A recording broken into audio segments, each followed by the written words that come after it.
Hello అండి, welcome back to our channel. ఈరోజు నేను ఈ వీడియోలో మనం ఫ్రైస్కి యూస్ చేసే కారం ఎలా తయారు చేసుకోవాలో చూపించబోతున్నాను. ఇది మనం ఎప్పటికప్పుడైనా చేసుకోవచ్చు, ఒకేసారి చేసైనా కూడా రెడీగా పెట్టుకోవచ్చు అండి. నిలవ కూడా ఉంటుంది ఇది కొన్ని నెలల పాటు. అలాగే ఇంకా మన ఛానల్లో కర్రీస్లోకి యూస్ చేసే సంబార్ కారం ఎలా తయారు చేసుకోవాలో కూడా లింక్ డిస్క్రిప్షన్లో ఉంది, చూడండి.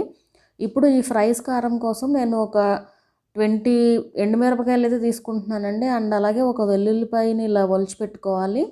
అలాగే ఒక స్పూన్ ఉప్పు, వీటన్నిటిని కూడా ఒక మిక్సీ జార్లో వేసుకుని గ్రైండ్ చేసుకోవాలి.